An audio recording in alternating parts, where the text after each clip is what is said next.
청취자분께서 구역성경 레위기 15장을 보내주셨어요. 네, 사실 이거 처음 읽어보면 몸에서 보가 나오고 부정해지고 옷을 빨고 그렇죠. 굉장히 낯설죠. 이게 도대체 무슨 소리인가 싶을 만큼 아주 복잡한 규정들로 가득하잖아요.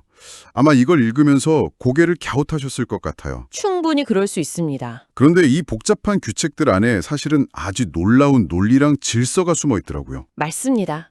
오늘 저희는 그 고대의 세계관을 함께 탐험하면서 그 안에 숨겨진 핵심 원리들을 하나씩 파헤쳐 볼까 합니다. 네, 근데 시작하기 전에 딱 한 가지만 먼저 짚고 가면 좋을 것 같아요. 어떤 걸까요? 여기서 말하는 부정하다는 게요.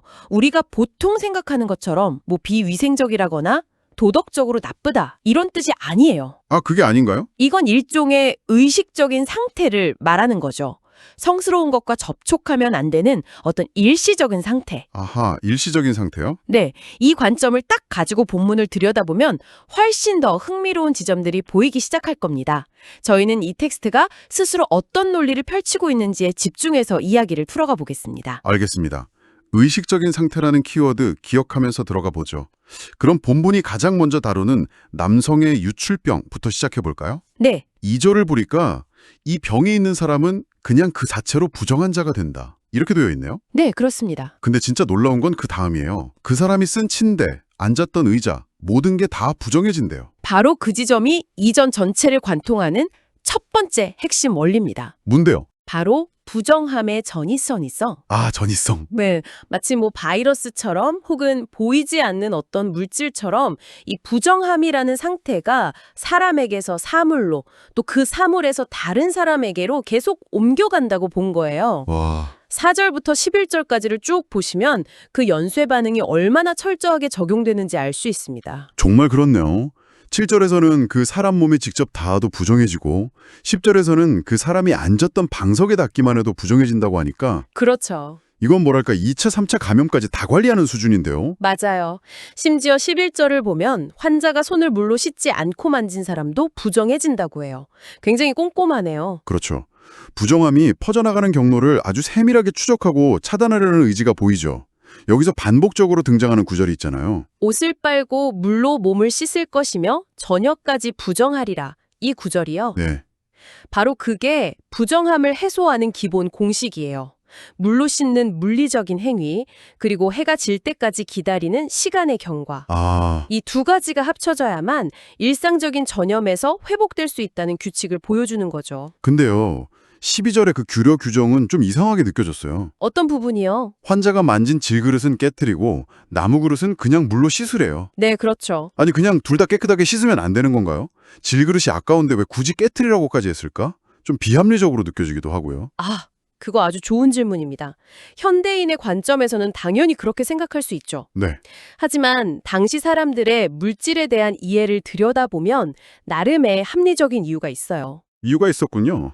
흙으로 빚어 구운 질그릇은 표면에 눈에 보이지 않는 미세한 구멍이 많잖아요. 아, 맞아요. 다공성 재질이죠. 네, 그래서 한번 스며든 부정함은 물로 씻어내도 완전히 제거되지 않는다고 생각했을 가능성이 커요. 그래서 아예 파괴하는 방식을 택한 거죠. 아하, 그런 거군요. 스며들어서 제거할 수 없다고 본 거네요. 그렇죠. 반면에 나무는 표면이 상대적으로 매끄럽고 단단하니까 씻으면 정결해질 수 있다고 봤고요. 맞습니다. 와, 단순히 미신적인 규칙이 아니라 그들 나름의 재료과학에 기반한 지침이었군요. 신기하네요. 맞아요. 물질 세계에 대한 그들의 이해가 어떻게 의식적인 정결법과 연결되는지를 보여주는 아주 흥미로운 대목입니다. 그럼 이렇게 한번 오염된 상태는 어떻게 해야 완전히 회복될 수 있었을까요? 병이 다 나으면 그걸로 끝인가요? 그게 또 그렇게 간단하지가 않아요. 그런가요? 여기서 두 번째 핵심 원리, 즉 회복의 공식이 등장합니다. 13절을 보면 병이 깨끗해진 후에도 곧바로 정결해지는 게 아니에요. 아, 먼저 7일이라는 시간을 보내야 합니다. 일종의 유예기간 혹은 정화기간인 셈이죠. 7일 동안 기다린 다음에는요? 그 후에 흐르는 물에 몸을 씻으라고 되어 있어요. 흐르는 물이요? 네, 그냥 고여있는 물이 아니라 흐르는 물이라는 점이 중요해요. 아, 어떤 의미가 있나요? 생명력 있게 계속 흘러가는 물에 씻음으로써 부정함을 완전히 떠나보낸다는 그런 상징적인 의미가 담겨 있는 거죠. 시간의 경과와 살아있는 물을 통한 정화, 이게 회복 과정의 필수 요소입니다. 그걸로 끝이 아니죠? 마지막 단계가 남아있는 것 같은데요. 맞아요. 가장 중요한 마지막 단계, 바로 제사입니다. 제사. 14절과 15절을 보면 8일째 되는 날에 비둘기 2마리를 가져가서 하나는 숙제제로, 다른 하나는 번제로 드리라고 하죠. 네, 여기서 우리가 알 수 있는 건 개인의 신체적인 치유가 개인의 차원에서 끝나지 않는다는 거예요. 제사장을 통해 공동체 앞에서 공식적으로 당신은 이제 괜찮습니다. 다시 우리와 함께 할 수 있습니다. 하고 선포하는 그런 절차 같은 거군요. 정확합니다. 속죄제는 혹시 모를 퇴를 씻는 의미이고 번제는 자신을 다시 신에게 온전히 바친다는 헌신의 의미가 있어요. 즉, 한 개인의 회복은 신과의 관계 회복, 그리고 공동체와의 관계 회복을 통해 비로소 완성된다는 세계관을 보여주는 거죠. 그렇군요. 개인의 몸 상태가 공동체 전체의 영적 질서와 아주 긴밀하게 연결되어 있었던 거네요. 바로 그겁니다. 만성적인 질병과 그 회복 과정이 이렇게나 복잡하고 상징적인 의미로 가득했네요. 그럼 일상적으로 일어나는 신체 현상은 어떻게 다뤘을까요? 네, 그 부분도 흥미롭죠. 16절부터는 남성의 일상적인 유출에 대한 규정이 나오는데 이건 앞서 말한 유출병과는 분위기가 사뭇 다른데요. 네, 여기서 이 법의 또 다른 합리적인 면모를 볼 수 있어요. 통제 불가능하고 만성적인 질병과 자연스럽고 일시적인 생리 현상을 명확하게 구분하고 있다는 점이죠. 구분을 하는군요. 네, 일상적인 유출의 경우에는 7일간의 격리나 복잡한 제사 같은 건 요구하지 않아요. 그냥 물로 몸을 씻고 저녁까지만 부정하다고 규정하죠. 부정함의 정도나 성격이 다르다고 본 거네요. 맞습니다. 이제 여성의 경우로 넘어가 보죠. 19절부터 월경 기간에 대한 규정이 나오는데 이걸 읽어보니까 남성의 만성 유출권 규정과 구조가 굉장히 비슷하다는 느낌을 받았어요. 오, 정확하게 보셨네요. 7일 동안 부정하고 그 여성이 만진 물건들도 다 부정해지고 그걸 만진 사람도 저녁까지 부정해지는 그 원리 말이에요. 맞아요. 부정함이 전이되는 방식이나 그 전이된 부정함을 씻어내는 절차, 그러니까 옷을 빨고 몸을 씻는 것이 거의 동일한 패턴으로 적용되고 있죠. 네네. 24절을 보면 이 기간에 동침할 경우 남성도 똑같이 7일간 부정해진다고 명시해서 이게 어느 한쪽에만 해당되는 게 아니라 상호적으로 영향을 준다는 점을 분명히 하고요. 그렇군요. 그럼 정상적인 월경 기간 말고 25절에 나오는 것처럼 비정상적으로 출혈이 계속되는 경우는 어떻게 되나요? 네. 이건 여성에게만 해당하는 만성적인 유출병 같은 거잖아요. 바로 그 지점에서 우리가 이 법의 가장 놀라운 대칭 구조를 발견하게 됩니다. 대칭 구조요? 여성의 만성적인 유출병을 다루는 규정을 한번 보세요. 유출이 있는 동안 접촉하는 모든 것이 부정해지는 원리도 똑같고 회복의 절차도. 잠깐만요. 28절이랑 29절을 보니까 유출이 멈추고 7일을 센 다음에 8일째에 비둘기 2마리로 속죄제와 번제를 드린다. 네, 이거 혹시 아까 봤던 남성의 만성 유출병 회복 절차랑 완전히 똑같은 거 아닌가요? 바로 그거예요. 저는 이 부분이 레위기 15장의 하이라이트라고 생각합니다. 와, 우리 생각에는 남성과 여성을 다르게 취급했을 것 같지만 이 정결법의 핵심 기준은 성별이 아니었던 거예요. 와, 핵심은 성별이 아니라 그 상태가 만성적이고 비정상적인가 아니면 일시적이고 정상적인가의 차이였군요. 이건 정말 예상 밖의 포인트인데요. 그렇죠. 남성이든 여성이든 통제 불가능한 만성적 상태에서 회복될 때에는 똑같이 7일의 정화기간과 8일째의 제사라는 동일한 절차를 거쳐야만 공동체로 완전히 복귀할 수 있었다는 거잖아요. 맞습니다. 이 법은 차별이 아니라 구분을 위한 시스템이었던 거죠. 정상과 비정상, 일시적인 것과 만성적인 것을 구분하고 각각의 상태에 맞는 회복의 길을 제시해주는 것. 그게 이 시스템의 핵심적인 작동 원리였습니다. 알겠습니다. 이제 이 복잡한 규칙들 속에 숨어있던 정교한 시스템이 조금씩 보이는 것 같아요. 부정함은 전염된다. 그리고 회복에는 정해진 공식이 있다. 그럼 마지막으로 가장 근본적인 질문이 남네요. 네. 도대체 왜 이런 복잡한 시스템을 만들어서 지켜야만 했을까요?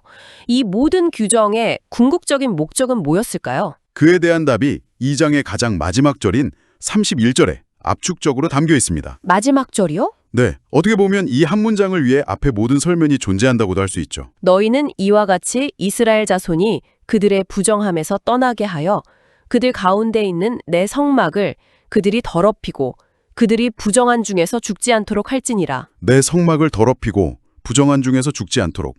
굉장히 강력하고 좀 무서운 표현이네요. 네, 그렇죠. 그러니까 이 모든 개인의 신체 상태에 대한 규정들이 결국은 공동체 한가운데 있는 성막, 즉 신이 임재하는 거룩한 공간을 지키기 위해서였다는 거군요. 네, 그것이 바로 세 번째이자 가장 중요한 핵심 원리입니다. 모든 규례는 신의 영역을 지키기 위함이다. 아, 고대인들의 세계관에서 거룩함과 부정함은 물과 기름처럼 절대 섞일 수 없는 두 가지 상태였어요. 인간의 통제 불가능한 신체 유출은 생명과 죽음의 경계에 있는 현상으로 일종의 혼란, 카오스로 여겨졌죠. 혼돈. 네, 이런 혼돈의 상태가 신의 질서와 거룩함이 있는 성막과 충돌하면 그 결과는 죽음이라는 파괴적인 결과를 낳는다고 믿었던 거예요. 아, 그러니까 이 정결법은 개인의 몸 상태가 단순히 개인의 문제로 끝나는 게 아니라 공동체 전체의 영적 질서와 생존에 직결된다는 세계관의 산물이군요. 바로 그렇습니다.